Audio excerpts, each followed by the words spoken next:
Just stepping out of this particular acquisition to what's happening as far as the marketplace is concerned, I'm sure you've seen the comments that Mr. Bhargav has made at Maruti Suzuki on what's happening really as far as the low-end market is concerned, where the pain continues to exist. What is the sense that you get, about spending capacity at this point in time and how that's likely to drive consumption or not aid consumption as much as it ought to? A lot is defined by the products that we have as well. And we've seen and continue to see a good demand for our products. More on that, Shireen, I will hold off till our earnings call, yes, which will be exactly a week from today. But on balance, we've seen a good market. We have stayed with the commitments we've made year to date at least. And as you've seen our numbers for volume for both SUV and tractors month over month, they have been fairly healthy, the volumes that we have declared publicly. On the EV launches that you did, and that, of course, was a big pivotal moment as far as the journey is concerned. What's the update? What's the status check? What can you share with us on how that's panned out so far? Our customers love the car. I love the car. I Is love driving it. Yes, absolutely. And it's just so much fun to drive. The power, the technology in the vehicle is just truly amazing. And I can't drive another car after this right now. And that's the feedback we're getting from customers.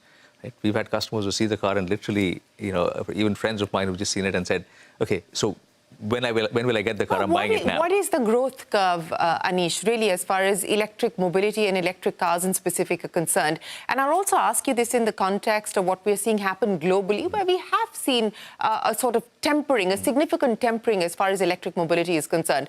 What's the sense that you get here? And, in a future where perhaps in a not-so-distant future where we're going to see more competition in the form of Tesla and Elon Musk entering the Indian market?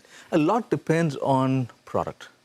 Because if the product is a wow and delivered at a reasonable price range, the customer is going to want the product. Right? The next question will be on charging.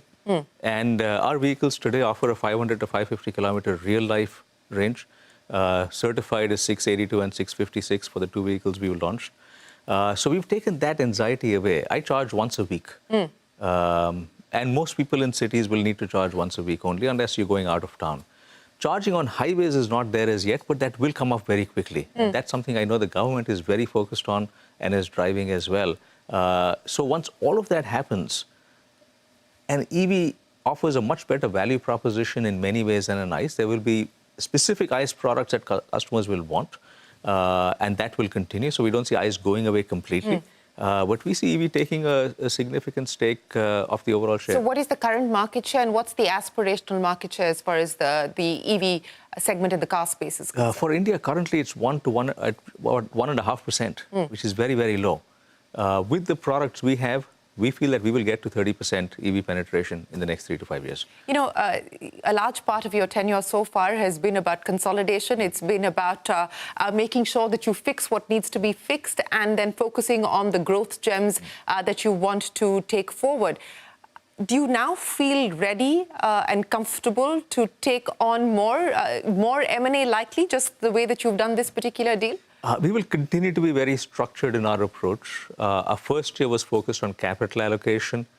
Then we pivoted to growth after that, and we really pushed all our businesses to think big, to be able to deliver a lot more, and that's what we've done across our businesses, including our growth gems.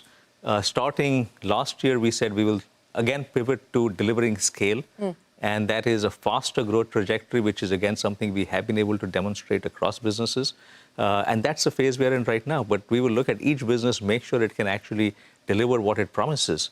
And if it does, we will put more power behind it, more capital behind it, and enable it to grow. So, you talked about some of the tailwinds that you're focusing on. But if I could ask you about the headwinds currently, it is a very, very volatile global environment. It's an uncertain global environment with the way the tariffs are playing out. But specifically from your point of view, what are you concerned about today? What is worrying you in terms of potential headwinds?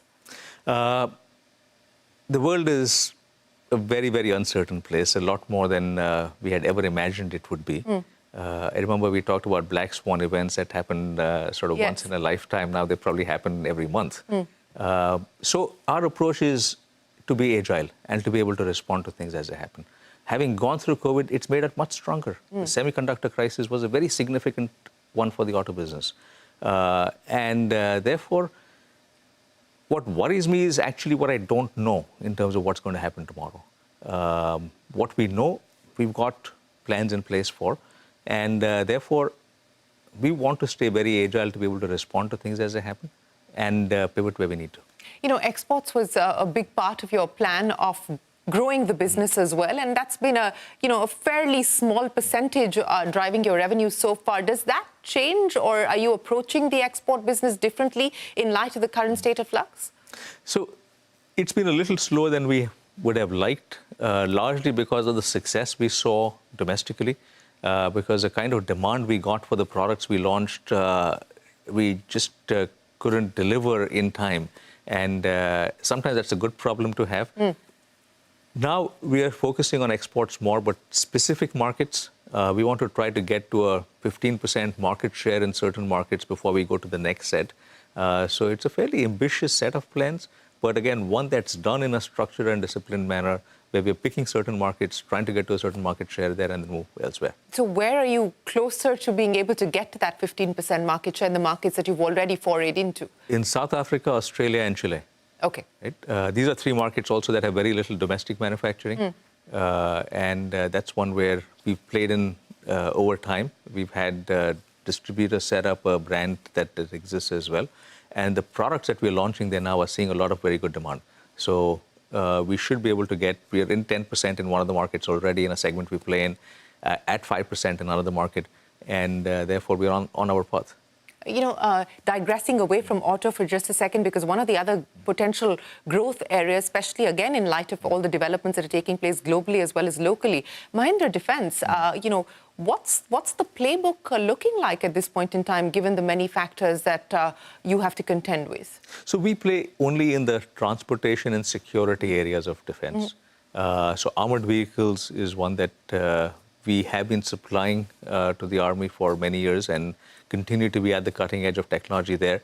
In fact, that's where our trucks and buses business helps as well, because there are synergies across both. We're doing a lot in terms of security systems, in terms of counter UAWs, in terms of surveillance mechanisms and surveillance underwater systems and so on. So it is a big area, and we feel that in transportation and security alone, there is a lot that can be done.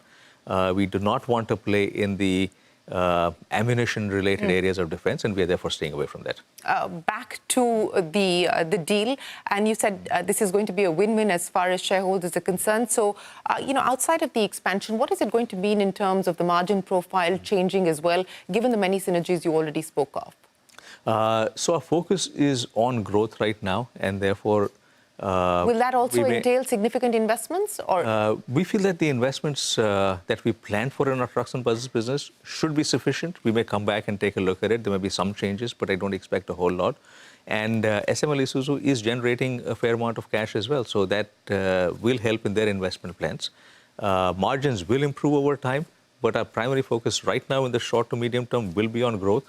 And as we drive that growth, we will see a continued improvement in margins. Well, Anish, it's always a pleasure. Many thanks for joining us here on CNBC TV 18, and thanks very much for taking us through what this deal means, but also a whole host of other issues that you're focusing on. And of course, look forward to hearing more from you once the results are out and the silent period is over. But thanks very much for joining us here. That's Anish Shah there, taking us through what the deal with in the LCV space means for the Mahindra Group, and how this is going to be a strategic opportunity that they intend to build on. We'll take a short break here on the record and return with the markets right after this. Stay tuned.